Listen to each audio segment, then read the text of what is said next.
Republican candidates gearing up for their first debate of 2016, and Iowa just 3 weeks away now. Donald Trump and Ted Cruz leading the crowded field there at the moment. One analyst over the weekend, former Bush-Romney advisor Alex Castellanos, says that he thinks because other candidates have been unwilling to get on board, or their supporters to knock these two off their pedestal, he thinks it's pretty much come down to these two. If you disqualify Trump, you could help Ted Cruz. The establishment doesn't want that. If you disqualify Cruz, you could help Trump. So a lot of the establishment was just sitting on the sidelines, and I think the moment to go after either has passed. 2/3 of the party is in one of those guys' pocket. 1/3 is in the establishment lane. That doesn't augur well for the establishment going forward beyond New Hampshire. Interesting stuff. Joining me now is presidential candidate, Kentucky Senator Rand Paul. Senator, good morning. Thank you for your time this morning. It's good to have you with us. I would imagine that you would take issue with what he had to say there. Well, he's a little bit confused about how elections work. Usually we wait and let the voters vote before we decide them. You know, the polls have been so far off, and actually if you look closely at the polls, about half the people or more are still undecided. You know, we had a poll in Kentucky right before our governor's race, and everybody said the Democrat was going to win by 5 and the Republican won by 8 in a two-way race. So we think we're actually doing much better than is being reported. And we just announced 1,000 precinct chairs in Iowa. That's more than any other campaign. So we think we're right in the middle of it. All right. So with regard to the Ted Cruz citizenship question, you have said that you could imagine this question going to the Supreme Court. Do you still believe that?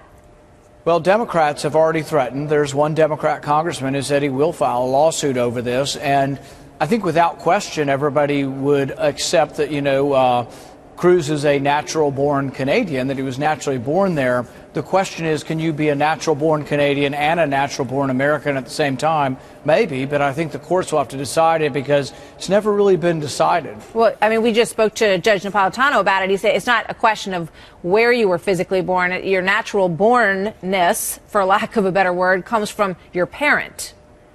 Well, it is for citizenship. For traditional citizenship, it always has been. But the only part of the Constitution that says natural born is with regard to the president. So it appears to be a unique qualification, and most people have it interpreted they had to be born in the U.S. until recently. Citizenship, though, if your parents had you outside of the country and you were born in France or Canada, you were always considered to be a citizen.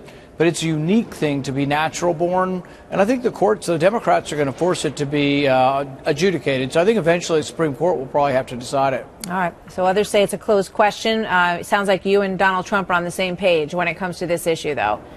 Well, I think it's whether or not Democrats will pursue it. It's not me. It's whether or not Democrats will pursue it, and I think they will.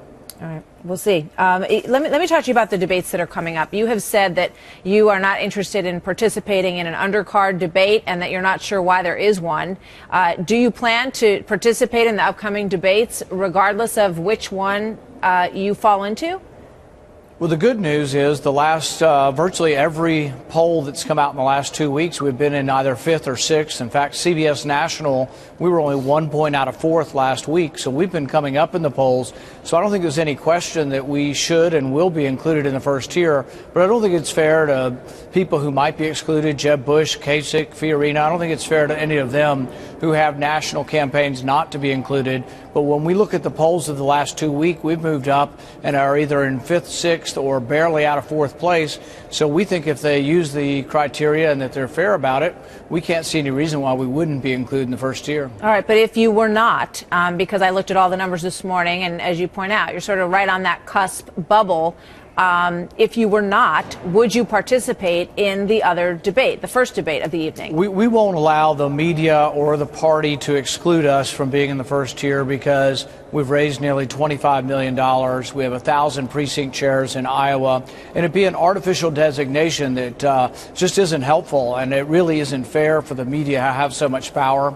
The voters ought to get to decide. I think in some ways it disenfranchises the voters of Iowa and of New Hampshire and says, you guys don't count. We're going to count 400 people in Iowa, and we're going to make the decision in advance who we think can win, and then it's a self-fulfilling prophecy. So we will not be designated by any kind of person in the media as being anything less than first tier. They're based on the polling, not by the media, but by the polling. So no, it would be the media interpreting the polling that way, because the polls actually have shown us to be in the top 5 or 6. All of the recent polls have shown that. Quick question for you before I let you go.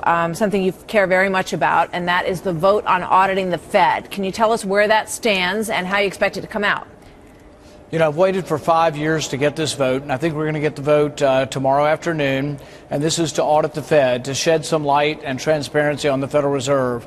The Federal Reserve is the biggest bank in the world, and they're one of the most secretive bodies in the world. And they were created by Congress. Congress and the people should know what they're doing over there.